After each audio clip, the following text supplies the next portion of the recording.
자, 우리 말씀 보도록 하겠습니다. 골로새서 2장 1절에서 7절 말씀입니다. 골로새서 2장 1절에서 7절 말씀입니다.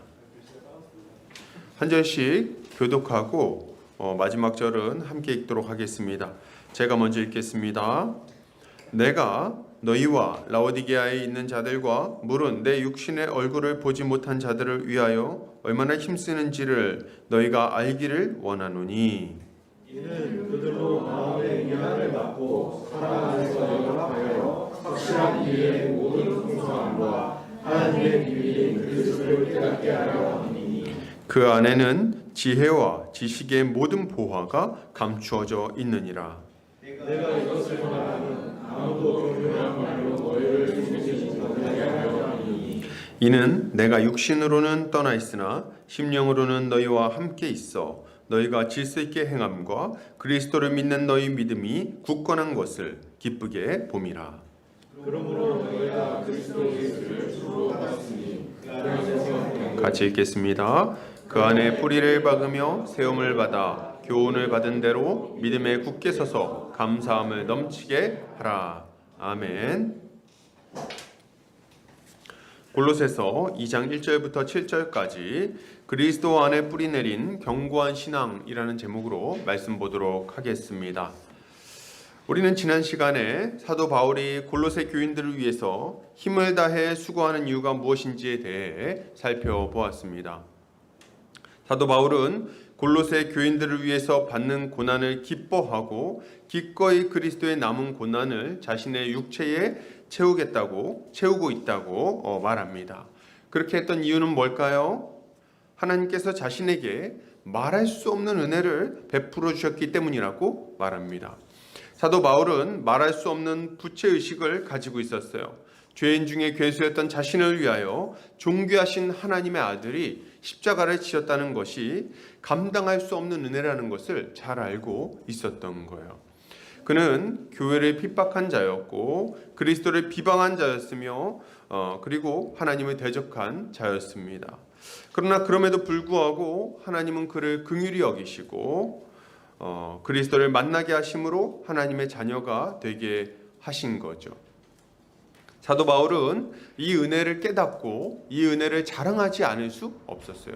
이런 은혜를 받았는데 이렇게 모른 척할 수 없었던 거죠. 영원한 지옥에 들어갈 수밖에 없었던 자가 하나님의 은혜로 구원을 받았으니 어떻게 자랑 안 하고 가만히 있을 수 있습니까? 계속 그 선포하고 자랑하고 또 그 구원의 길을 전할 수밖에 없는 거죠.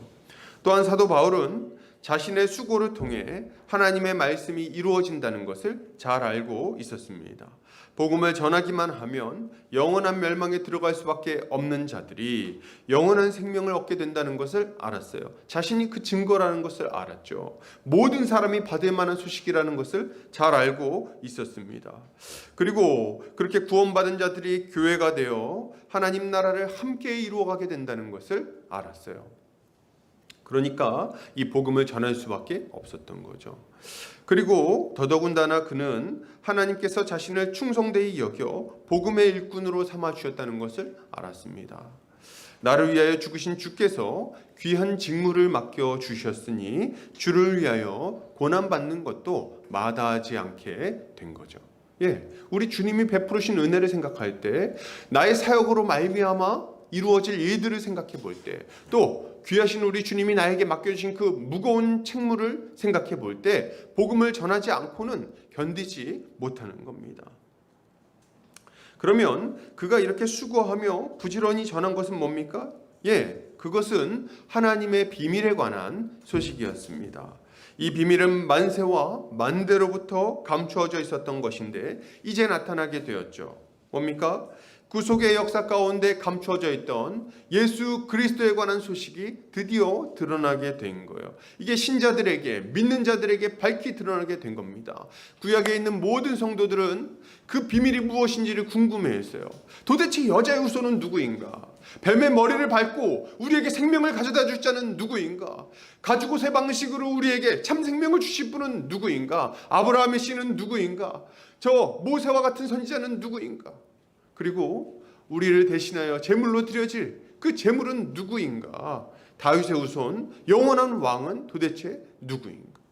구약에 있는 모든 백성들은 이것을 궁금해했습니다. 그리고 그를 만나기를 바랬어요. 그 음성을 듣기를 바랬습니다. 그가 오셔서 부어주실 성령을 간절히 기다렸던 거예요. 그날이 오면 놀라운 일들이 벌어질 텐데 도대체 어떤 일이 벌어질 것인가?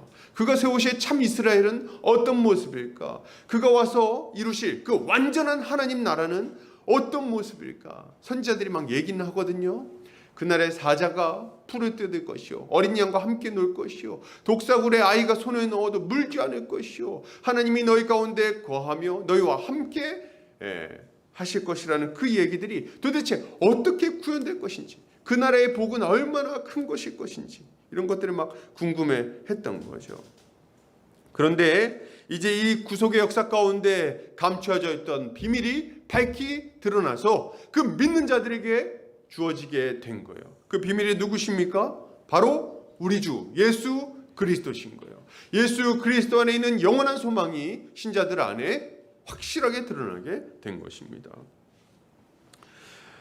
하나님은 예수 그리스도 안에서 유대인이나 헬라인이나 차별이 없이 구원을 얻게 하셨어요. 율법의 저주 아래서 고통받다가 결국에는 영원한 멸망 가운데 들어갈 수밖에 없는 자들을 십자가로 구원하시고 완전히 새로운 삶과 영원한 생명을 얻게 하신 거죠. 맞아요. 전에 우리는 하나님과 멀리 있던 자들이었습니다. 유대인들은 뭐 자기들은 가까이 있다고 생각했어요. 그러나 실상은 멀리 있었죠. 왜 멀리 있었습니까? 그들이 하나님의 법을 어겼기 때문에 실상은 하나님과 멀리 있는 자들이었습니다. 죄가 너희와 하나님 사이를 내었느니라, 이렇게 선지자가 이야기했는데 그 말씀처럼 하나님과 죄인들 사이는 멀리 떨어져 있었어요.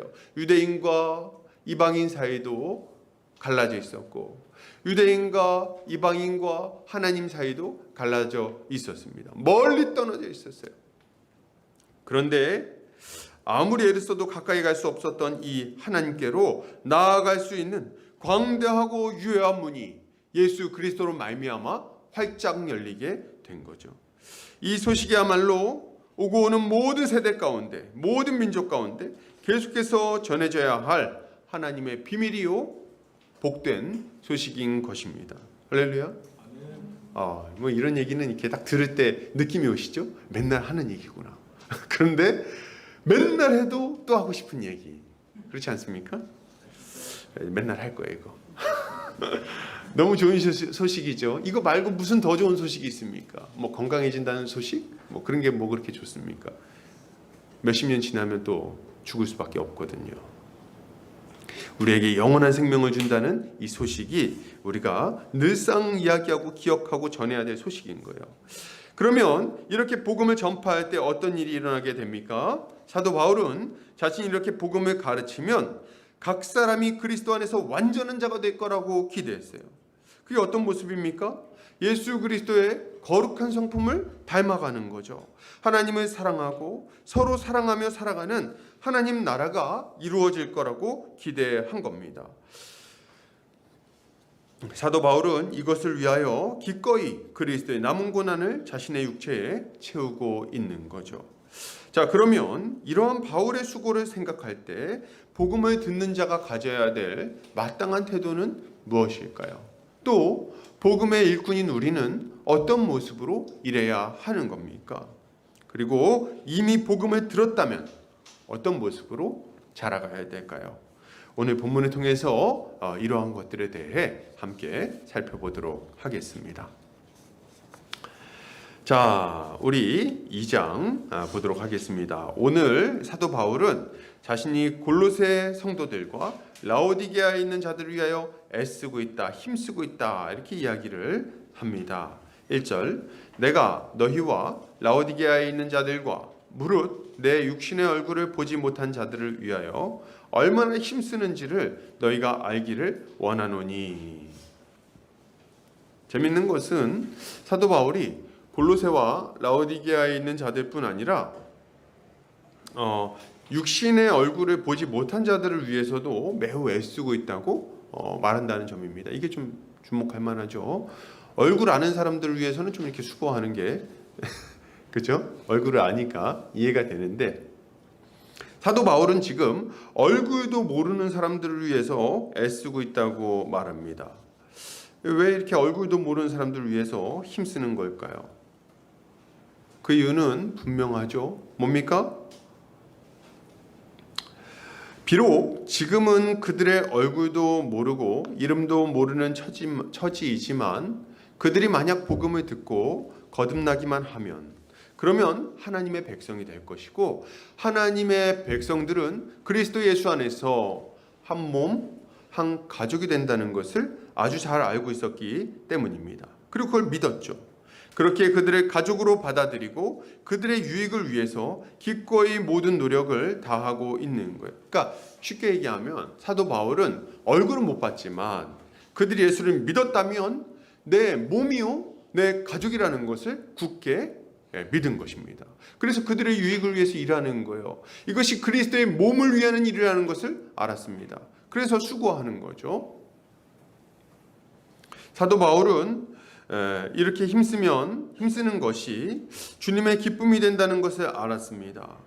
그가 하나님의 그 모든 성도를 향한 하나님의 사랑을 잘 알고 있었기 때문이죠. 그들이 방황할 때 성령께서 얼마나 근심하시는지, 그들이 온전히 설 때 하나님께서 얼마나 기뻐하시는지를 아주 잘 알고 있었던 거예요. 그렇게 사도 바울은 기꺼이 골로새와 라오디게아에 있는 성도들, 그리고 얼굴도 보지 못한 성도들을 위해서 수고하고 있는 거죠. 그러니까 자기의 수고가 하나님의 기쁨이 될 것이요, 나의 형제들의 기쁨이 될 것임을 알고 있어서 이렇게까지 애를 쓰는 겁니다. 그러면 어느 정도로 수고를 하고 있습니까? 여기 보니까 뭐라고 말해요? 힘쓰고 있다, 이렇게 말을 합니다. 힘쓰고 있다. 근데 힘쓴다라는 단어는 헬라어로 보면 아곤이라는 단어예요. 아곤. 이 단어는 운동 경기에서 싸우는 모습을 묘사하는 단어입니다. 그러니까 이제 레슬링 이런 거 생각하면 돼요. 그러니까 레슬링 할 때 사람이 어떻게 힘씁니까? 레슬링 할 때 제가 레슬링 안 해봤어요. 근데 영상을 보면은 레슬링 할 때 막 고개를 막 이렇게 비빕니다. 얼굴을 막 비비고 귀가 막 이렇게 뭉개질 때까지 막 그냥 막 비벼요. 그리고 막 힘을 써가지고 뒤집고 말이죠. 빠떼로 하고 막 이렇게 돌려주고 넘기고 할 때 그냥 막 버티려고 막 하는 거 기억나시나요? 그 장면? 그렇게 할 때 막 애를 쓰죠. 그리고 막 어떻게든 벗어나가지고 또 반대로 뒤집고 온 힘을 다합니다. 진이 빠질 정도로. 근데 사도 바울이 지금 그렇게 애를 쓰고 있다는 거예요. 자신이 어떻게든 이기려고, 어떻게든 그들에게 유익을 끼치려고 이렇게 수고를 하고 있다는 거죠. 딱 이렇게 그 느낌이 있죠. 근데 감옥에 갇혀 있지 않습니까? 이렇게 애를 쓰고 있다고 말하는데 순간 의문이 드는 거예요. 그래, 사도 바울이 우리를 위해서 애를 쓰고 있구나. 그런데 감옥에 갇혀 있잖아. 밖에 나와 있으면 좀 이 말이 좀 더 이해가 되죠. 만나서 신방을 한다든지, 아니면 상담을 해준다든지, 설교를 한다든지, 아니면 뭐 강의를 한다든지, 뭐 여러 가지 할 수 있지 않습니까? 어떻게 붙들고 막 흔들기도 한다든지, 그렇죠? 정신 차려라 이렇게 하면서. 근데 이제 감옥에 있잖아요. 감옥에 있는데 무슨 레슬링 하듯이 수고를 합니까? 도대체 무슨 수고를 어떻게 하고 있길래 이렇게까지 애쓴다고 말을 하는 걸까요? 어떤 수고를 하는 겁니까?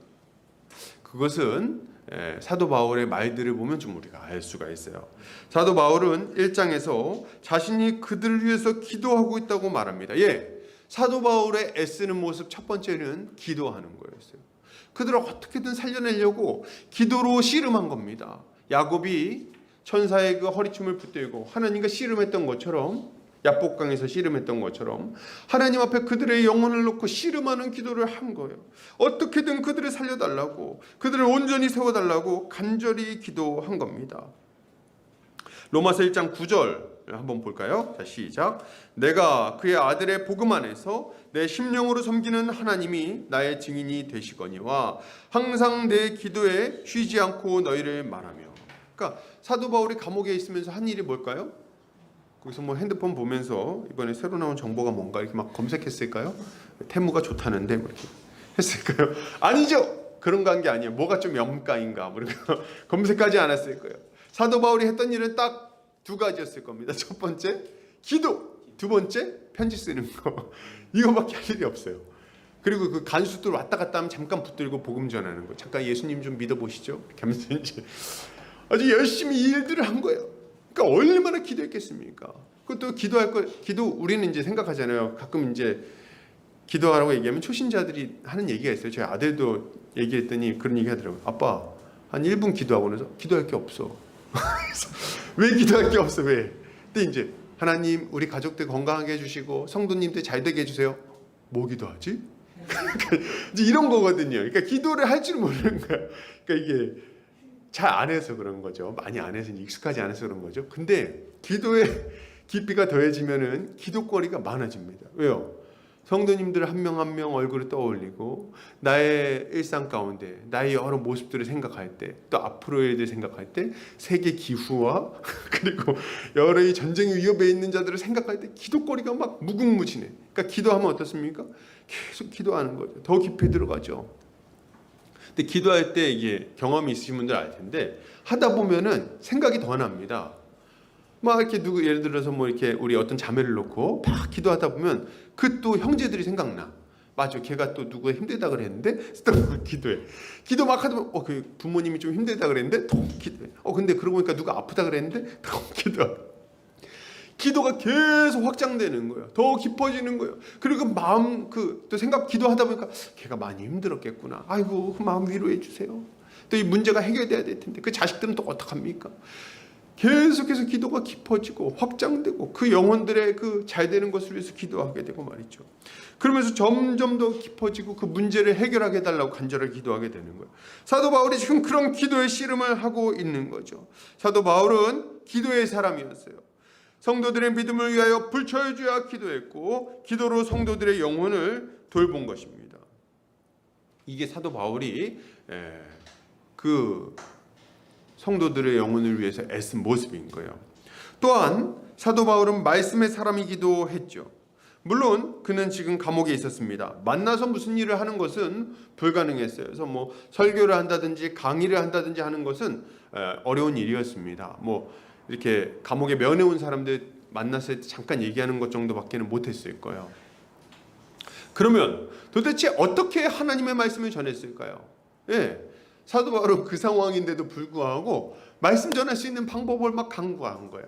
그래서 막 편지를 씁니다. 편지를 써요.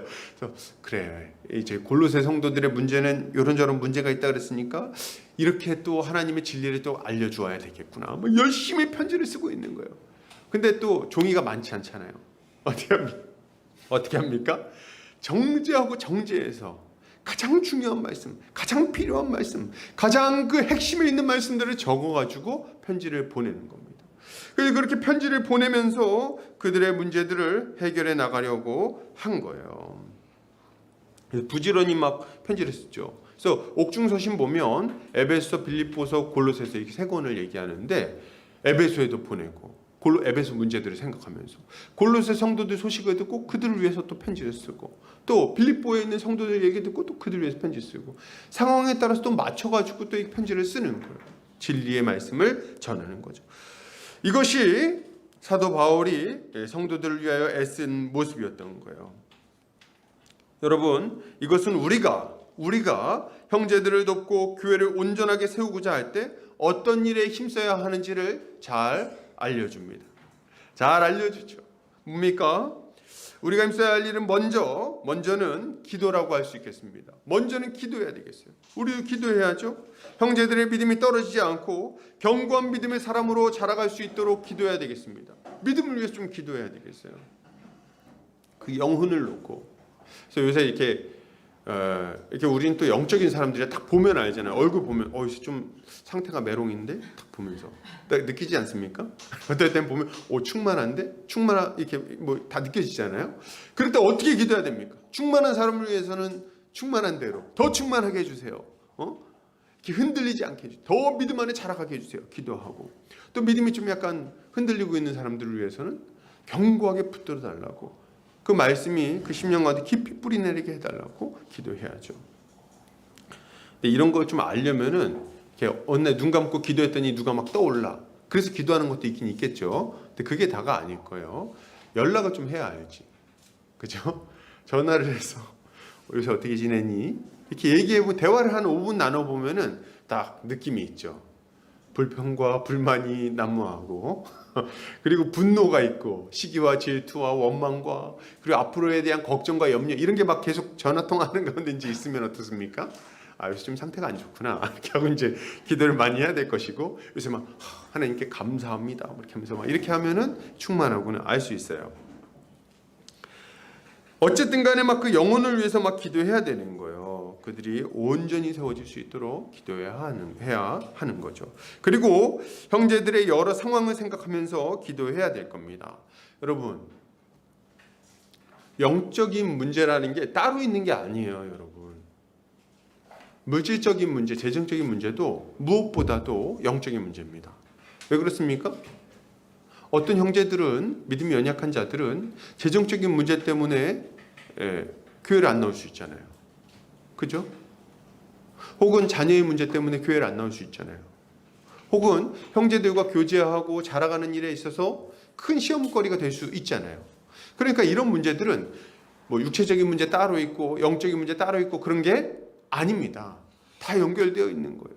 그러니 그들의 믿음을 위하여 기도하면서 그들의 실제적인 문제들도 해결될 수 있도록 기도해야 되겠어요. 그래서 그들이 이 문제 때문에 시험에 들지 않도록 그 문제들, 그 어려움들을 잘 이겨낼 수 있도록 그래서 그 가정이 평안하고 그들의 직장 안에서 잘 문제를 해결하며 적응하고 그리고 또 자신의 일들을 잘 감당할 수 있도록 건강을 위해서도 기도해 주어야 하는 겁니다. 이게 우리가 해야 되는 일인 거예요. 여러분, 우리가 이렇게 기도할 때 기도의 능력을 믿으시기를 바랍니다. 기도에는 능력이 있어요. 우리 하나님 살아 계십니다. 도무지 답이 없는 것 같은 문제들도 우리 주님의 역사하시면 반드시 해결이 됩니다. 사실 저도 이렇게 믿음이 떨어질 때가 있어요. 어떤 얘기를 딱 들으면 그건 안 되겠는데? 뭐 이런 생각이 들 때가 있어요. 왜 없겠어요? 있어요. 아유, 저 문제는 어떻게 하냐? 아유, 큰일 났다 이거. 그래서 큰일 났다는 생각 때문에 막 저도 이렇게 마음이 답답할 때가 있어요. 그런데 말이죠, 여러분, 그럴 때 기도해야 되는 거예요. 우리가 기도하면 하나님께서 우리가 생각지도 못했던 일들을 막 이루어 주십니다. 길을 열어주세요. 문을 열어주세요. 이 사람의 심령 안에 새로운 힘을 주시고 그 문제가 해결될 수 있는 실마리들을 보게 하십니다. 그래서 하나님께서 그 문제들에 개입하시는 것을 깨닫게 하시는 거죠. 우리가 기도할 때 하나님은 우리의 손이 닿는 곳 너머에서 그 초월적인 능력으로 역사하실 거예요. 우리 이것을 믿음으로 성도들과 교회를 위해서 기도해야 하는 거죠. 기도하는 성도님들 되시기를 바랍니다. 또한 우리가 해야 될 일은 말씀을 전해야 되겠어요. 말씀을 전하고 가르치는 일에 힘써야 됩니다. 힘써야 되겠어요, 여러분. 물론 제가 이렇게 보면은 말씀을 전하고 가르치는 것은 사람마다 좀 은사가 다를 수 있어요. 은사의 어떤 수준이 다를 수 있습니다. 누구는 좀 더 유창하게 얘기할 수 있고 누구는 좀 어눌하게 얘기할 수도 있어요. 말을 더듬을 수도 있어요. 제가 아는 어떤 그 목사님은 이렇게 말을 더듬는 그런 분들도 있었어요. 얘기할 때 뭐 이렇게 계속 이제 이게 많았어요. 주임새가 많고 이렇게 어떤 분은 이렇게 설교할 때 설교하거나 강의할 때 하나님을 너무 간절히 찾는 분이 있었어요. 이렇게 하나님 이렇게 여러분 하나님을 믿으시기 바랍니다. 이렇게 하늘을 보고 이렇게 우리를 얘기하시는 분도 있었어요. 좋아요. 이럴 수 있겠죠. 좋아요. 그러나 너무 이런 거에 개의치 않으시기를 바랍니다. 하나님의 말씀은 그 자체로 능력이 있어서 사람의 심령을 바꾼다는 것을 믿어야 되는 거예요. 나의 어떠함과는 전혀 상관없이 말씀의 능력만으로 사람이 바뀐다는 것을 믿어야 되는 거예요. 할렐루야. 히브리서 기자는 이렇게 말합니다. 하나님의 말씀은 살아있고 활력이 있어 좌우의 날선 어떤 검보다도 예리하여 혼과 영과 및 관절과 골수를 찔러 쪼개기까지 하며 또 마음의 생각과 뜻을 판단하나니. 아멘. 여러분, 이 말씀의 능력이 있다는 거예요. 말씀을 듣는 자들이 갑자기 변화되는 역사가 있는 거죠. 우린 이것을 믿음으로 말씀을 전해야 되는 거예요. 유창하지 않더라도 때로는 더듬어도 말씀을 전해야 돼요. 말씀은 능력으로 역사해서 사람을 변화시킬 겁니다. 여러분, 이런 확신을 가질 수 있도록 제가 이렇게 어떤 예화가 있나 찾아봤더니 유명한 예화가 하나 있더라고요. 여러분, 우리 한국 초대교회 때 보면은 장대형 교회, 평양 장대형 교회가 생기게 된 배경을 이렇게 소개하는 그 글을 봤어요. 한국 성결 신문인가 거기 봤더니 이게 그 얘기가 나와 있더라고요. 유명한 얘기입니다. 어떻게 이제 초대 교회가 생겼는가, 거기 교회가 생겼는가 이렇게 설명을 하는데, 당시에 이제 평양에 살던 박영식이라는 사람이 있었어요. 이 영문지사였답니다. 영문을 담당하는 사람이었나 봐요. 이 박영식이라는 사람이 있었는데, 이 사람이 전혀 생각지도 못했던 한문 성경 3권을 손에 넣게 되었다고 합니다. 어떻게 손에 넣게 됐냐니까 12세 소년 최치량이 성경책이 금서임을 알고 겁이 나서 이 사람에게 가지고 온 거예요. 이제 이 최치량이라는 소년은 이 성경책을 어떻게 얻게 됐는가 할 때, 당시에 대동강변으로 이 제너럴 셔먼호가 들어와서 이렇게 들어왔는데, 그때 이제 쇄국 정책 때문에 이제 그게 허용이 안 되는 거였어요. 근데 들어오는데 한국 수군에서 공격해가지고 침몰시킵니다. 그때 그 안에 누가 타고 있었는가? 이 한국으로 선교를 왔던 토마스 선교사님이 타고 있었어요. 근데 이제 거기서 이제 배가 침몰하니까 뛰어내립니다. 그래서 대동강변으로 오는데 한국 수군이 잡아서 창으로 찔러 죽입니다. 근데 죽이는데 죽기 전에 토마스 선교사님이 가지고 왔던 한국어로 번역된 성경을 앞에 있던 소년 최치량한테 전달을 한 거예요. 이 최치량이 그 소년이 그 책을 받고 왔는데 보니까 금서거든. 당시 이제 쇄국 정책이었고 그랬기 때문에 성경책이 들어온 거 걸리면 죽었습니다. 그래서 그거를 받은 거예요. 너무 무서우니까 이 최치량이 그거를 박영식한테 넘겨준 겁니다. 근데 이 박영식이 그걸 받고선 이제 자기도 버려야 되잖아요. 근데 보니까 종이가 너무 질이 좋은 거예요. 그래가지고 이 종이가 아까워서 어떻게 했는가? 이걸 가지고 집에다가 도배를 합니다. 집에다 이렇게 도배를 해요. 딱 붙여놓습니다. 이걸 붙여놨는데 이상한 일이 생기는 거예요. 전혀 예기치 못했던 방향으로 얘기가 흘러갔습니다. 이 12소년 최치량이 성경으로 도배된 박영식의 집을 출입하다가 벽에 있는 성경 말씀을 읽고 기독교인이 돼버렸어요. 그래서 이 최치량이 먼저 기독교인이 됩니다. 그걸 읽다가 이게 예수님이란 분이 계시구나. 야소 믿어야 되겠구나 하고 믿은 거예요. 그리고 이 박영식 자신에게도 놀라운 일이 발생했는데, 집안에 들어가면 이렇게 누워서 이렇게 있을 거 아닙니까? 누워서 있는데 사방에 성경 말씀이 있는 거예요. 그래서 그걸 이렇게 누워서 읽다 보니까 그 성경 말씀이 눈에 들어오는 거예요. 그래서 처음엔 심심풀이로 호기심으로 별뜻 없이 읽었는데, 죽은 후에 영생이 있고 심판이 있다는 말씀에 붙잡히게 됩니다. 그는 심각한 고민 끝에 결국 예수님을 영접하고 구원을 얻게 되죠. 그뿐 아니라 성경으로 도배된 자신의 집을 예배 처소로 내놓아서 평양 최초의 교회인 널다리골 교회를 세웠어요. 그래서 너무 황당하게도 평양에 있는 교회는 선교사님들이 세우지 않았습니다. 자체적으로 생겨났어요. 황당하지 않습니까? 이 널다리골 교회는 1907년 영적 대각성 운동의 근원지였던 바로 장대형 교회의 전신이 되었어요. 여러분, 이것이 말씀의 능력입니다. 여러분, 말씀 이렇게 전해줄 때 토마스 선교사님 마음이 어땠을까요? 말도 잘 안 통하고. 근데 와가지고 선교하러 왔는데 20대였거든요. 20몇 살이었죠. 젊어요. 와가지고 복음 한마디 못 전하고 창에 찔려 죽는 거예요. 도착해가지고. 이 사람이 한 일은 뭡니까? 성경책 3권 전달하고 죽은 것밖에 없어요. 근데 이 성경책은 살았고 운동력이 있어서 사람들의 심령을 변화시킨 거죠. 그리고 교회가 세워지게 만든 거예요. 그러니 우리가 두려워할 필요가 없어요. 힘있게 복음을 전해야 하는 거죠. 계속해서 보겠습니다. 사도 바울은 자신이 그들을 위하여 얼마나 힘쓰는지를 알기 원한다고 말합니다. 근데 저는 이런 생각이 들었어요. 뭘 이런 걸 굳이 알리려고 그래, 힘쓰는 거를. 그냥 남몰래 힘쓰면 됐지. 뭘 그렇게 생색을 내려고 그러는가. 이거 좀 안 알리면 안 됩니까? 남모르게 했으면 안 되나요? 네, 안 됩니다. 안 돼요. 지금은 남몰래 할 게 아니라 애쓴다는 것을 알릴 때인 거예요. 왜 그렇습니까?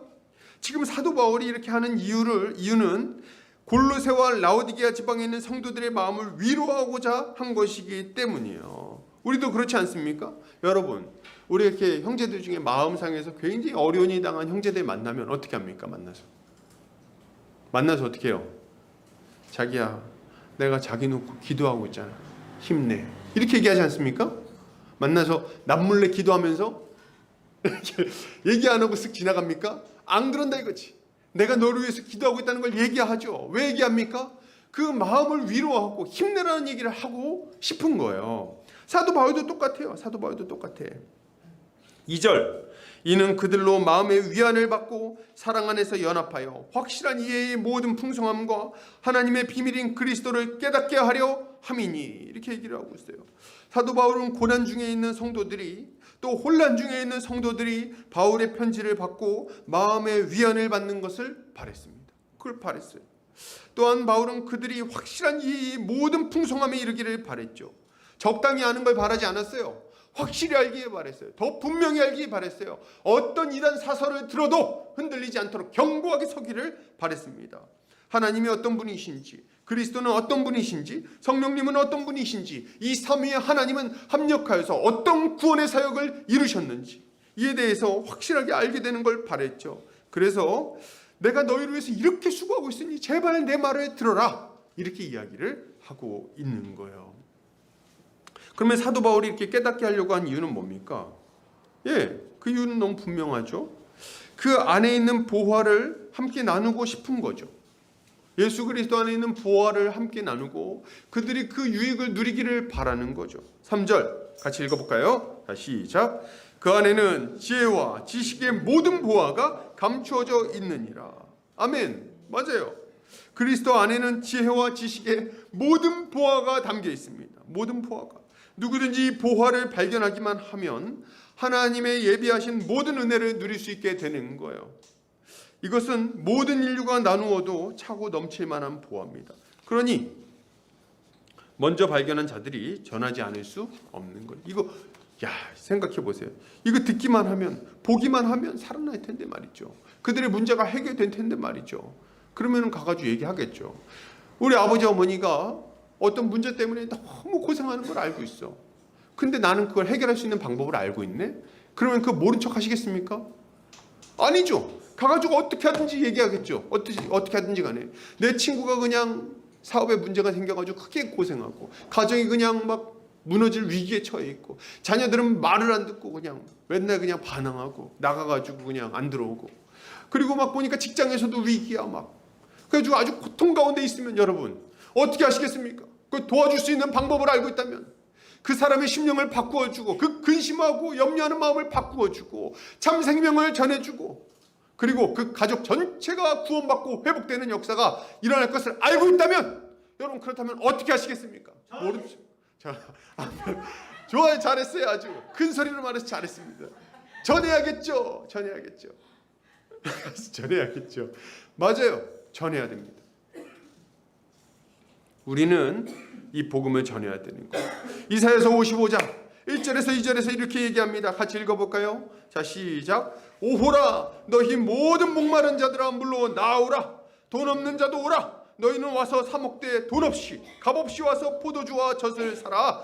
너희가 어찌하여 양식이 아닌 것을 위하여 은을 달아주며 배부르게 하지 못하는 것을 위하여 수고하느냐. 내게 듣고 들을지어다. 그리하면 너희가 좋은 것을 먹을 것이며 너희 자신들이 기름진 것으로 즐거움을 얻으리라. 아멘.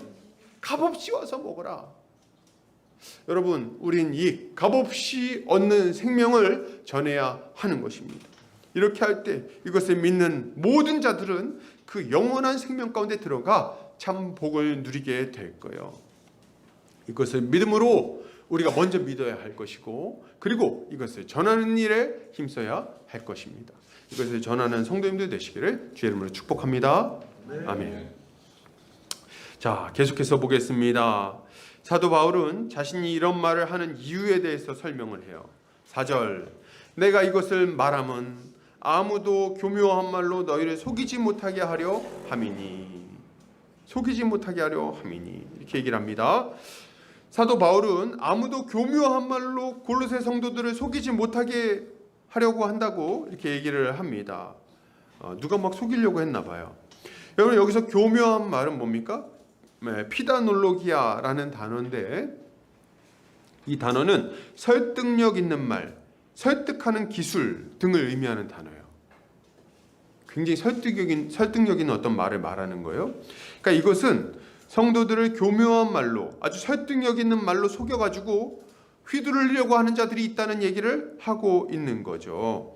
지금으로 치자면 신천지 같은 거짓 교사들이 있다는 겁니다. 여러분, 기독교 역사를 살펴보면은 이런 이단들은, 거짓 교사들은 처음부터 계속해서 있어 왔어요. 교회사 가운데. 그래서 우리의 믿음을 흔들고 넘어뜨리려고 애쓴 거죠. 문제는 뭡니까? 이들이 하는 말이 방금 전에 이제 교묘한 말이다 이렇게 얘기한 걸 볼 때 매우 설득력이 있다는데 문제가 있습니다. 매우 설득력이 있어요. 그럴듯해요. 이들은 자신들의 가르침을 전하기 위해서 만반의 준비를 하고 있습니다.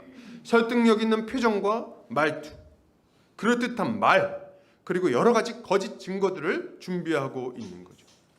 언제든지 자신들을 만나는 사람들을 미혹하고자 준비하고 있는 거예요. 그죠? 저도 옛날에 생각해 보면은 그 집에 있는데 그 여호와의 증인 이런 애들 와가지고 막 얘기를 하는 거죠. 와가지고 뭐라고 얘기합니까? 톡톡톡. 그래서 좋은 말씀 전하러 왔습니다. 교회 다니는 줄 알았지. 근데 얘기했더니 크리스마스가 주님이 태어나신 날이 아닌 건 알고 계신가요? 뭐 이런 얘기를 하는 거예요. 그래서 정말인가요? 이제 증거를 막 대면서 사실은 태양신을 숭배하던 날이고 이렇게 하면서 이제 그러니까 교회는 가짜입니다. 그게 어떻게 그렇게 연결됩니까? 그게 어떻게 그렇게 연결? 그러니까 잘 모르니까 막 넘어가는 거예요. 눈빛이 막 흔들리면서. 제가 아는 한 형제는 이제 그 이단에 잠깐 갔다 왔는데 와가지고 동생한테 그랬다는 거예요. 눈빛이 막 흔들리면서 우리가 알던 게 다가 아닐 수 있어. 이렇게 얘기를 했다 그러는데 제 경험이 있기 때문에 저도 압니다. 그게 어떤 건지. 정말 교묘한 말로 설득력 있는 여러 가지 이야기들로 우리를 흔들어 대는 거죠. 사도 바울은 디모데후서에서 말세에 이런 거짓 교사들이 많이 일어날 거라고 말합니다. 자, 디모데후서 3장 6절에서 9절 한번 볼까요? 시작. 그들 중에 남의 집에 가만히 들어가 어리석은 여자를 유인하는 자들이 있으니 그 여자는 죄를 중히 지고 여러 가지 욕심에 끌림 받으여 항상 배우나 끝내 진리의 지식에 이를 수 없느니라. 얀네와 얀브레가 모세를 대적한 것 같이 그들도 진리를 대적하니 이 사람들은 그 마음이 부패한 자요 믿음에 관하여는 버림받은 자들이라. 그러나 그들이 더 나아가지 못할 것은 저 두 사람이 된 것과 같이 그들의 어리석음이 드러날 것임이라. 아멘. 바울은 악한 자들 중에 남의 집에 가만히 들어가서 어리석은 여자를 유인하는 자들이 있을 것이라고 말합니다. 가만히 들어가죠. 왜 가만히 들어갑니까? 막 소리 지르면서 들어가면 눈치채고 막으니까 이제 가만히 들어가는 거예요. 형제인 척하고 들어가는 거예요. 그리고 한 명 한 명 포섭하는 거죠. 형제님, 제가 좋은 말씀 알려줄게요. 사실 요 말씀 참 좋은데 제가 어디서 이런 얘기 들었어요. 이러면서 쫙 가지고 아주 그럴듯하지. 그러면서 조금씩 유혹해가지고 성도들이 진리에서 떠나게 만드는 겁니다. 이들의 말이 매우 매력적이고 설득력이 있기 때문에 많은 사람들이 진리에서 떠나요. 넘어져요. 잘못된 길로 기울어지죠. 그리고 이런 악한 자들로 인해서 신비주의나 율법주의 혹은 온갖 종류의 해로운 가르침에 빠져서 죄를 많이 짓고 세월을 낭비하게 되는 겁니다. 당연히 그 인생도 평안하지가 않죠. 가정이 무너지고 교회에 해악을 끼치고 친구를 잃어버립니다. 여러분, 이단은 있잖아요. 이단의 아주 두드러진 특징 중에 하나는 우리의 일상생활을 무너뜨린다는 거예요. 일상을 무너뜨립니다. 그래서 평온하고 안정되고 질서 있는 생활을 하지 못하게 만들어요.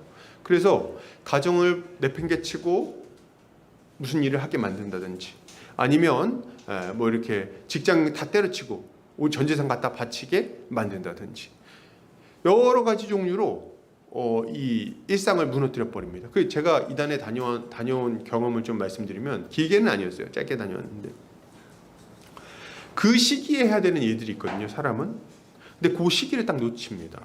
그러면서 굉장히 그 후유증이 굉장히 크더라고요. 경험상 보면. 그래서 나중에 수습하려고 그러면 너무 힘든 거예요. 그래서 그때 제가 하나님한테 막 하소연했던 기억이 나요. 하나님, 제가 주님 위해서 그렇게 열심히 살려고 했는데 이게 뭡니까? 막 불평했던 기억이 나요. 그래서 굉장히 좀 어려운 시절을 보냈다. 물론 그때 이제 하나님께서 말씀해 주셨죠. 이런 시절이 다 의미가 있다. 이렇게 어떤 의미가 있었을까요? 지금 경고할 수 있는 의미가 있는 거예요. 경고하도록. 경험을 해봐가지고 얘기할 수 있는 거예요. 조심하셔야 됩니다.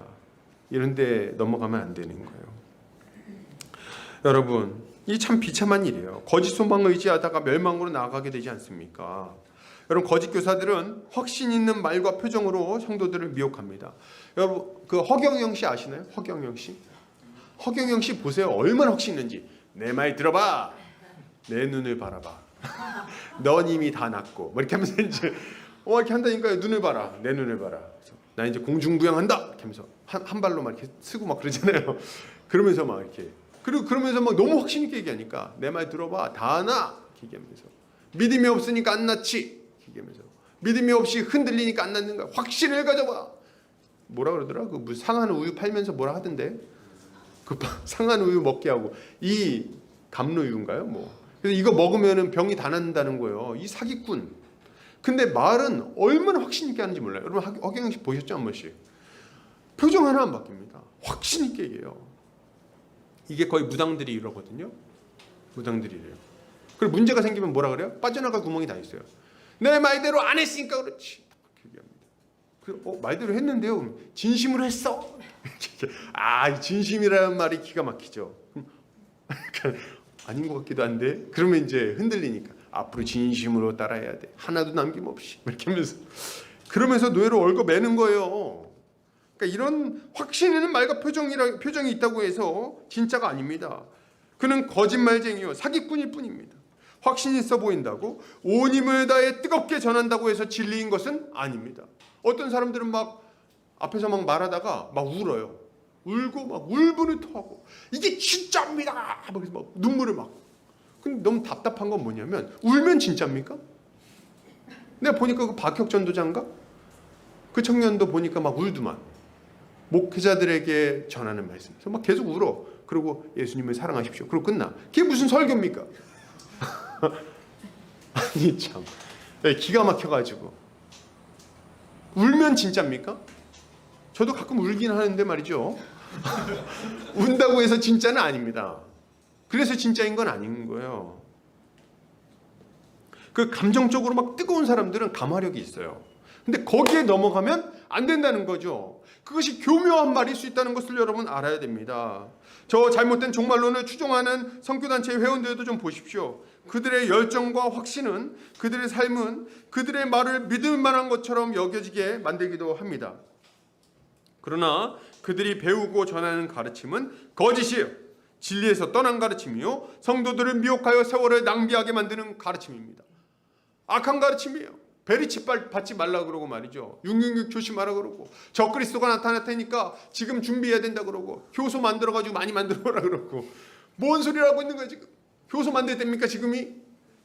어디 지리산에다 땅 사놓으라 그러고 말이죠. 7년 대환란 때 숨어야 되니까. 뭔 소리를 하고 있는 거예요 지금. 휴가 될 생각 안 하고 쟤 무슨 소리 하고 있는 거야 지금. 뭔 소리 하고 있는지 모르겠어요. 자기들이 무슨 말 하는지도 몰라요. 그리고 저기 가가지고 그냥 예루살렘에 가가지고 복음을 전해. 옆에 있는 사람들 전도도 안 하면서 무슨 예루살렘에 가서 전도를 한다는 겁니까? 무슨 소리를 하고 있는지 모르고 있는 것 같아요. 제가 보니까 답답하기 짝이 없습니다. 그러나 그들의 열정은 얼마나 뜨거운지, 그 열정은 얼마나 뜨거운지 말이에요. 여러분, 우리는 이런 악한 자들에게, 거짓 교사들에게 넘어가지 않아야 돼요. 그러면 이런 악한 자들에게 넘어가지 않으려면 어떻게 해야 됩니까? 여러분, 방법은 너무도 분명하죠. 벌써 얘기했죠. 뭡니까? 복음을 배우고 그리스도에 대한 확실한 이해에 이르러야 되는 거예요. 그 풍성한 이해, 확실한 이해. 적당히 알면 안 됩니다. 아주 분명하고 확실하게 성경 말씀을 배워야 돼요. 그래야지 교묘한 말을 들을 때 분별해낼 수 있는 거죠. 딱 들었을 때 긴가민가 하지 않아야 돼요. 딱 듣고 알아야 됩니다. 요새는 또 교묘하게 얘기하는 것들이 진짜 많아요. 너무 많아요. 하나님은 사랑이십니다. 하나님 여러분 사랑하시죠. 그런 심판을 두려워하지 마십시오. 사랑하십니다. 뭐 이렇게 얘기하면서 막, 그리고 예수님은 여러분을 온전하게 만드십니다. 맞는 얘기 같아요. 근데 이런 얘기들을 할 때 어떤 분들은 진노와 심판에 대해서 얘기 안 하는 사람들이 있어요. 그리고 죄에 대해서 질병처럼 얘기하는 사람들이 많이 있습니다. 여러분 속지 마세요. 이것들은 하나님의 심판을 다 거부하는 가르침에서 온 얘기들일 수 있어요. 실제로 이게 주류 신학 안에 자리 잡고 있습니다. 들어왔어요. 깊이 들어왔어요. 한국으로도 막 넘어오고 있어요. 미국에서 라벨 목사인가요? 조엘 오스틴 이런 사람들, 잘 되는 나 이런 거 찍은 사람, 쓴 사람들. 거기서부터 굉장히 깊이 뿌리 내리고 있고 지금 한국으로도 많이 들어왔습니다. 톰 라이트라는 분이 있어요. 말하는 것보다 글 쓰는 게 더 빠르다는 사람이에요. 이 사람이 얼마나 글을 잘 쓰는지 신학생들 중에서도 그분을 추종하는 사람들이 많습니다. 근데 이 사람은요, 하나님의 심판을 인정하지 않습니다. 그런 가르침이 교회 안에도 굉장히 많이 들어와 있다는 거예요. 그러니 우리가 정신을 바짝 차리고 분별해낼 수 있어야 돼요. 누가 어떤 얘기를 하면 잠깐만요, 그 형벌 대속적 죽음에 대해서 얘기하는 건가요? 얘기해줘야지. 아니면 그냥 적당히 우리를 회복시켜준다는 얘기를 하고 있는 건가요? 이런 얘기를 할 수 있어야죠. 그럼 이제 얘가 왜 이래? 깜짝 놀랄 정도로. 여러분, 어떤 얘기를 들을 때는 약간 정색할 수도 있어야 돼요. 어떤 얘기 들을 때 그냥 이래도 좋고 저래도 좋고 어쨌든 은혜로우니까 된 거 아니야? 이러면 안 됩니다. 그러면 안 돼요. 어떨 때는 뭐 그렇게 까다롭게 해? 이런 소리를 들을 정도로 진리에 대해서는 예민하게 깨어있을 필요가 있는 거죠. 그래야 우리가 그것을 분별하고 거절할 수 있는 거예요. 여러분, 복음의 진리에서 벗어나는 이야기라면 그걸 전하는 사람이 어떤 배경을 가지고 있든지 그가 어떤 능력을 가지고 있든지 상관없이 거절해야 됩니다. 참 사람들이 어리석죠. 왜 의사나 교수가 전하는 가르침을 쉽게 받아들입니까? 제가 좀 당황했던 일이 있었어요.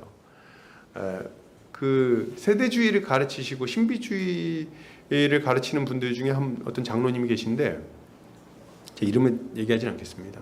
그런 분이 계신데 하늘의 터치 이런 거, 헤븐리 터치 이런 거 하시는 분이에요. 설교하다 갑자기 이래요. 이렇게 하면서 진짜 하나님 은혜를 주십시오. 더 이렇게 하면서 터치 이렇게 하는 분이 있어요. 집회 중에. 그렇게 하면 사람들이 넘어지고 막 합니다. 그 집회에 어마어마하게 많은 사람들이 몰리고 그 사람이 신뢰할 만한 분이라고 막 얘기하는데 저는 문제가 많다고 봅니다. 많다고 봐요. 근데 말이죠, 너무 많은 사람들이 따라요. 이유가 뭐냐? 이분이 의사야. 의사인데 좀 배운 분인 거죠. 근데 이제 예수님을 믿고 이제 막 한다는 거예요. 어디서 좀 신학을 하셨는지 기억이 잘 안 나는데 왜 의사인 걸 그렇게 강조하는 겁니까? 왜? 의사면은 더 하나님의 말씀을 더 잘 분별하는 겁니까? 더 믿을 수 있는 거예요? 어떻게 그렇게 그런 걸 기준으로 그런 얘기를 하는지 말이에요. 답답하기 짝이 없어요. 또 어떤 교수님이 전하는 말씀이면 다 옳은 겁니까? 방금 전에 얘기했던 우리 톰 라이트라는 분은 세계적인 석학이에요. 그럼 그런 분이 얘기하면 다 우리가 받아줘야 되는 겁니까? 그렇지 않죠? 왜 많은 사람이 좋아하고 따르는 가르침이 진리라고 곧바로 받아들이는 겁니까? 우리 중엔 그렇지 않다고 저는 생각해요. 제가 보니까 이제 신천지애들이 전도할 때 많이 쓰는 방식이 이런 거예요. 사진을 보여주는데 수료식 같은 걸 사진을 보여준다 하더라고요. 근데 수료식은 막 10만 명 이렇게 모여 있는 사진, 막 몇만 명 모여 있는 사진을 보여주면서 야 봐라, 우리가 진짜야. 그럼 이 많은 사람들이 다 바보라서 속았겠니? 이렇게 얘기하는 거예요. 그럴듯하죠? 근데 여러분, 다수가 따른다고 진리입니까? 그렇지 않습니다. 물론 그 사진도 좀 사기예요. 수료한 사람들도 앉혀놨다고 하더라고. 진짜 수료를 한 10번 하나 봐요. 동원을 많이 한다고 하는데, 여러분, 이런 어리석은 실수를 범하지 않도록 진리 위에 굳건하게 서야 하는 거죠. 또한 사도 바울은 골로새 성도들이 질서 있게 행함과 믿음이 굳건한 것을 기뻐한다고 말합니다. 그러니까 두 가지를 해야 되는 거예요. 첫 번째, 교묘한 말에 넘어가지 않아야 되고, 또 하나 뭡니까? 질서 있게 행하고 믿음 위에 굳건하게 서야 된다. 이 두 가지가 다 돼야 되는 거죠. 5절 읽겠습니다. 시작. 이는 내가 육신으로는 떠나 있으나 심령으로는 너희와 함께 있어 너희가 질서 있게 행함과 그리스도를 믿는 너희 믿음이 굳건한 것을 기쁘게 봄이라. 이것은 사도 바울이 기대하는 것이 무엇인지를 잘 알려줍니다. 사도 바울은 골로새 성도들이 거짓 교사들에게 넘어지지 않는 것을 기대하고 질서 있게 행하는 걸 바랬죠. 여기서 질서 있게 행한다는 건 뭐냐 할 때 일정한 시간을 지키고 합당한 순서에 따라 정돈된 모습으로 살아가는 것을 의미하는 단어입니다. 다시, 일정한 시간을 지키고 합당한 순서에 따라 정돈된 모습으로 살아간다. 요거 좀 설명을 좀 할 필요가 있을 것 같아요. 질서 있게 사는 게 뭐냐? 질서 있게 사는 게 뭐냐? 공중 질서를 잘 지키라는 겁니까? 물론 질서 잘 지켜야 되겠지만 첫 번째로 먼저 일정한 시간을 지켜야 돼요. 이게 무슨 말이냐면 매일의 삶을 무너뜨리지 않아야 된다는 말입니다. 매일의 일과와 매일의 경건 생활을 잘 지켜내야 된다는 거예요. 이 루틴을 잘 지켜내야 됩니다. 이것이 무너지면 안 되는 거예요. 조금만 무슨 일이 있으면 경건 생활이 무너지고, 조금만 무슨 일이 있으면 가정과 직장에서 사고를 치고, 이러면 안 돼요. 딱 루틴을 유지해야 돼요. 삶을 규모 있게 세워나가야 하는 겁니다. 변덕스럽거나 감정적으로 살아가면 안 돼요. 성도는 자신의 삶을 질서 있게 세워나가야 되는 거죠. 여러분, 제가 잠언에서도 이렇게 얘기를 했었는데 잘 기억하셔야 돼요. 감정이 우리는 좋은 날도 있고 안 좋은 날도 있어요. 그렇지 않습니까? 그럴 때 감정이 좋아도 하던 일을 하세요. 감정이 안 좋으면 어떡하죠? 그래도 하던 일을 하세요. 감정이 좋든 안 좋든 내 마음이 요동하든 요동하지 않든 하던 일을 하세요. 직장을 출근하시기 바랍니다. 그리고 말씀을 보시기 바랍니다. 그리고 기도를 그대로 하셔야 되겠습니다. 오늘은 기분이 꿀꿀하니까 말씀을 안 봐야겠다. 아니, 말씀을 보시기 바랍니다. 오늘은 내 마음이 깔깔하니까 말씀을 안 봐야겠다. 말씀을 보시고 기도를 하시기 바랍니다. 이렇든 저렇든 상관없이 말이죠. 제가 전에 그 헬스 하시는 분들 얘기 들었는데, 헬스 하시는 분들이 그게 잘 돼 있다고 하더라고요. 막 운동을 하다가 어느 날은 너무 몸이 아프고 그러면은 오늘 나가지 말까? 이런 생각을 한다는 거예요. 근데 그것을 이겨내고 가서 운동을 한다는 겁니다. 이런 분들을 헬창 뭐 이렇게 부르더라고요. 여러분, 헬스하는 분들도 이렇게 하는데 말이죠. 우리도 좀 한결같은 모습으로 질서 있게 삶을 살아내야 되겠어요. 예측 가능해야 돼요. 우리의 삶이 예측 가능해야 된다. 저는 이거 굉장히 중요하게 생각합니다. 질서, 예측 가능한 거. 그 시간에 그 자리에, 제가 자주 하는 얘기죠. 그 시간 그 자리에 있어야 돼요. 그래서 항상 질서 있는 삶을 영위해야 되는 거죠. 두 번째로, 성도는 교회의 질서에 순복해야 됩니다. 교회의 질서에 순복해야 돼요. 합당한 순서에 따라. 요거 좀 생각해 보면, 이건 무슨 말이냐면 교회의 조직과 체계를 인정하고 그 울타리 안에서 신앙생활을 영위해야 된다는 것을 이야기하는 겁니다. 모든 일은 합당한 순서가 있는 거예요. 말씀을 배우고 세례를 받고 리더가 되고 직분을 감당하는 겁니다. 순서가 있어요. 그냥 어느 날 갑자기 막, 목사님, 제가 오늘 갑자기 설교를 하고 싶습니다. 안 돼요. 안 돼. 갑자기 어디로 오겠다는 거야 지금. 안 돼. 단순히 순서가 있는 거예요. 시간이 있고 질서가 있는 거예요. 그리고 뭐 이렇게 얘기하면은, 목사님 의견은 그렇게 제가 이해하겠습니다. 그러나 제 마음대로 살겠습니다. 안 돼. 그거 뭡니까? 그거 왜 물어봤어 그런 거. 하나님은 목회자를 통해서 말씀을 가르치게 하셨고 그 말씀의 원리에 따라 지도하게 하셨어요. 그러니 순복해야 되는 거예요. 질서를 인정해야 되는 거죠. 권위와 질서를. 그리고 문제를 해결할 때도 마찬가지예요. 어떤 문제가 생겼다. 그럼 개인적으로 권면하고 두세 사람이 권면하고 그리고 교회의 지도를 받는 겁니다. 권위와 질서가 교회 안에는 어여시 존재하는 거죠. 이런 순서에 따라서 일을 처리할 때 교회가 질서 있게 세워질 뿐 아니라 우리의 믿음도 안전하게 세워져 갈 수 있는 거예요. 이걸 꼭 인정해야 된다. 잘 기억해야 된다. 또한 우리는 거룩하고 단정한 모습으로 행해야 되겠습니다. 이건 뭡니까? 개인의 경건을 말하는 거예요. 정돈된 모습으로. 그래서 죄를 멀리하고 의를 추구해야 되겠어요. 오늘 우리 소요리 문답에서 봤죠? 소요리 문답에서 뭐라고 말합니까? 죄를 멀리하고 의를 추구한다. 이렇게 얘기를 했던 것 같아요. 그죠? 죄에 대하여는 죽고 거룩하고 의로운 삶을 살도록 애써야 하는 거죠. 이게 우리가 가져야 되는 모습인 거예요. 이것이 질서 있게 행하는 모습입니다. 자, 그리고 그죠? 이것이 우리가 추구해야 될 모습이죠. 성도들이 가져야 될 모습, 여기서 더해서 뭐가 있습니까? 믿음에 굳건하게 서 있는 거예요. 믿음에 굳건하게 서 있다. 흔들리지 않는 믿음을 가지라는 거예요. 흔들리지 않는 믿음을 가져야 된다. 언제나 그리스도를 향해서 흔들리지 않는 믿음을 가지고 잘 서 있어라. 여러분,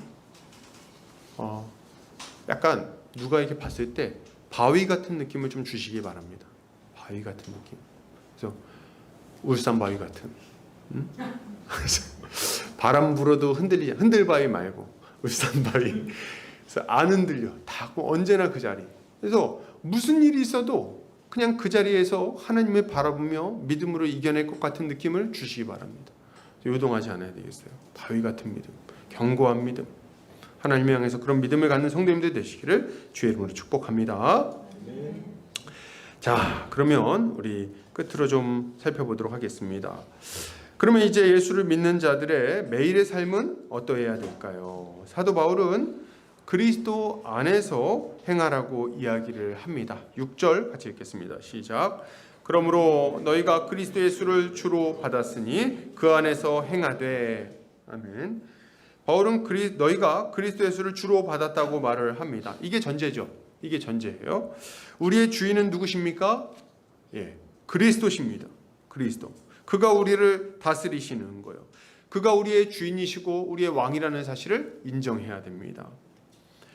그리스도께서 우리를 다스리시니까 우리의 삶이 복될 수 있는 거예요. 왜 신자의 삶이 유쾌해지는가? 왜 신자의 삶은 복되어지는가? 그 이유는 너무 분명하죠. 우리 주님이 좋은 분이라서 그래요. 좋으신 우리 주님이 우리를 다스려 주시니까 문제가 하나하나 해결되는 겁니다. 그래서 우리 주님을 따라야 되는 거예요. 그의 백성인 우리에게 필요한 것은 그리스도 안에서 행하는 거예요. 그리스도의 말씀에 순종하며 주님을 따라 살아가는 거죠. 이것이 그리스도 안에 들어가 그와 연합한 자로서 그의 합당한 삶을 살아가는 것이라고 할 수 있는 겁니다. 이게 앞에서 말했던 것과 같이 질서 잡히고 단정한 삶이라고 할 수 있는 거죠. 그런데 여러분, 이런 삶을 살아가는 것은 그렇게 만만한 일은 아니에요. 살아보신 분들 아시겠지만, 다들 살고 있겠지만 쉬운 일은 아닙니다.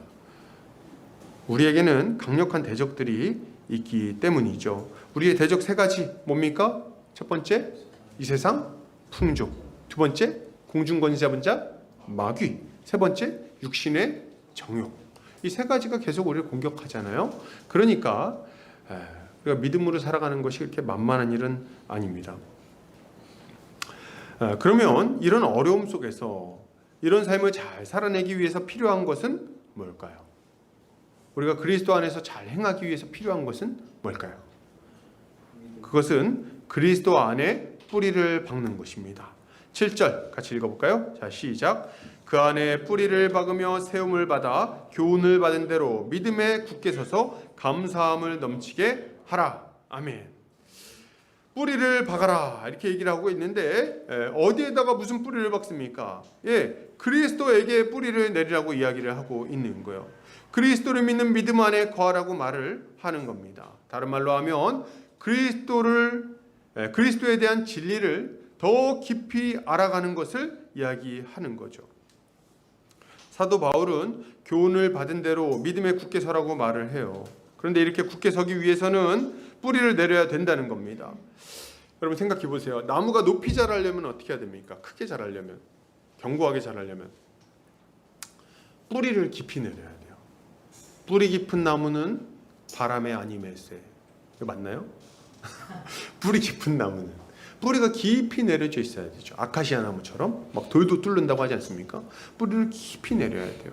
그래야지 어려움이 찾아오고 환란이 찾아오고 인생의 여러 풍파가 찾아올 때도 흔들리지 않고 딱 버틸 수 있는 겁니다. 그리고 뿌리를 깊이 내린 자들만이 양분을 쭉쭉 빨아들여서 어떻게 해요? 높이 자라날 수 있는 거예요. 굵은 나무로 견고하게 자라낼 수 있는 거죠. 이게 필요한 거예요. 이게 뿌리를 깊이 내려야 된다. 요한복음 15장 4절에서 5절 한번 같이 읽어보겠습니다. 자, 시작. 내 안에 거하라 나도 너희 안에 거하리라. 가지가 포도나무에 붙어있지 아니하면 스스로 열매를 맺을 수 없음 같이 너희도 내 안에 있지 아니하면 그러하리라. 나는 포도나무요 너희는 가지라. 그가 내 안에 내가 그 안에 거하면 사람이 열매를 많이 맺나니 나를 떠나서는 너희가 아무것도 할 수 없음이라. 아멘. 우리는 예수 그리스도 안에 거해야 됩니다. 그분 안에 뿌리를 내려야 돼요. 예수 그리스도 안에. 그렇게 할 때 우리가 견고하게 세워질 수 있는 거죠. 자, 그러면 이제 그리스도 안에 뿌리 내린다는 것을 구체적으로 얘기하면 뭘까요? 말씀을 배우고 말씀에 순종하는 것이라고 할 수 있습니다. 디모데후서 3장 13절 14절 같이 한번 읽어볼까요? 13절부터 15절, 자 17절까지. 자, 시작. 악한 사람들과 속이는 자들은 더욱 악하여져서 속이기도 하고 속기도 하나니 그러나 너는 배우고 확신한 일에 거하라. 너는 내가 누구에게서 배운 것을 알며 또 어려서부터 성경을 알았나니 성경은 능히 너로 하여금 그리스도 예수 안에 있는 믿음으로 말미암아 구원에 이르는 지혜가 있게 하느니라. 모든 성경은 하나님의 감동으로 된 것으로 교훈과 책망과 바르게 함과 의로 교육하기에 유익하니 이는 하나님의 사람으로 온전하게 하며 아멘. 자, 보세요. 여기서 이제 사도 바울이 디모데후서 3장에서 얘기하는 것은 이런 겁니다. 말세가 되면 악한 자들이 일어나게 될 것이다, 이렇게 얘기를 해요. 그리고 어느 정도까지 악해지냐 했을 때 악인들이 너무 많아가지고 속이기도 하고 속기도 하는 거예요. 내가 속였는데 또 나도 속고 있었어. 이런 상태가 된다는 거예요. 극한의 아노미 상태가 온다는 겁니다. 이런 상황 속에서 신자는 어떻게 살아야 되는가 할 때 세상 전체가 그런 방향으로 흘러갈지라도 그러나 너는 배우고 확신한 일에 거해라, 이렇게 이야기를 하고 있는 거예요. 세상이 온갖 종류의 삿된 가르침들로 우리를 미혹하고 흔들어 댈 때에도 배우고 확신한 일에 거해라, 이렇게 이야기를 하고 있는 거죠. 먼저는 말씀을 깊이 배워야 됩니다. 더 깊이 배워야 돼요. 그리고 그걸 확신해야 되겠죠. 그리고 그 안에 거해야 됩니다. 더 깊이 배워야 돼요. 더 분명히 배워야 돼요. 그리고 그 말씀 안에 거하기를 힘써야 됩니다. 말씀에 거한다는 건 뭐냐면 그 말씀에 순종하는 삶을 살아가는 것을 말해요. 말씀대로 우리의 삶을 바꿔나가야 되는 거죠. 순종의 훈련을 날마다 해야 하는 겁니다. 순종의 훈련을. 말씀대로 우리 삶을 바꿔나가야 되겠어요. 날마다. 그래서 어떤 목사님, 조지 뮬러 목사님 같은데 성경을 이렇게 나중에 보니까 이렇게 성경이 TF인가? 그죠? 갑자기 생각이 안 나. 거기 영어로 두 글자가 소문자가 적혀 있었대요. 그래서 이게 뭐냐니까, 예? 좀 크게 얘기해 주실래요? TP. 이게 뭐냐면 이 테스트 해봤는데 입증됐다, 이렇게 그걸 이렇게 써놓은 거예요. 그러니까 성경 구절마다 순종을 해본 거예요. 이분은 성경 구절을 밑줄고 정말 이런가? 그 테스트를 해본 거예요. 이렇게 살아본 거예요. 그랬더니 실제로 그렇더라, 이렇게 경험하고 옆에다 P 이렇게 쓴 거예요. 멋지지 않습니까? 여러분, 이게 우리가 해야 되는 모습인 거죠. 여러분, 아침 묵상으로 요새 잠언을 보고 계신데 잠언 말씀을 어떤 분이 최근에 보니까 이렇게 보시는 분이 있더라고요. 매월 1일에는 1장에 있는 말씀을 보는 거예요. 그리고 2일날은 2장에 있는 말씀, 3일날은 3장에 있는 말씀. 그렇게 해서 그걸 이렇게 자기가 이렇게 적더라고요. 2024년 몇 월 며칠에 1절을 읽었으면 이걸 댓글로 다 하시더라고요. 이런 분이 한 분 있었어요. 굉장히 좀 효율적이라는 생각을 했습니다. 여러분, 말씀을 듣고 시험해 보시기 바랍니다. 그리고 그 열매가 나타나는지 확인해 보세요. 그리고 그걸 확인한다면 우리의 믿음은 더 견고하게 세워지게 될 거예요. 이게 순종의 훈련이라고 할 수 있을 것입니다. 이러한 순종의 훈련은 우리의 영혼이 성경 안에 있는 무한한 양분을 지속적으로 공급받도록 해줄 겁니다. 그리고 환난과 어려움이 찾아오는 순간에도 굳게 서서 감사함이 넘치게 할 수 있겠죠. 이것을 사모하며 날마다 삶의 모든 영역에서 순종하기를 힘쓰는 성도님들 되시기를 주의 이름으로 축복합니다. 결론을 드립니다. 여러분, 그리스도를 믿으시기 바랍니다. 같이 믿읍시다. 그리고 그분을 전합시다. 거짓 교사들의 미혹에도 흔들리지 않도록 확실한 믿음을 가집시다. 우리가 그리스도 안에 뿌리내려 자라갈 때 우리는 믿음에 굳게 서서 선한 믿음의 열매를 풍성하게 맺을 수 있을 거예요. 이것을 사모하며 한 주간 살아가는 성도님들 되시기를 주의 이름으로 축복합니다. 같이 한번 기도하겠습니다.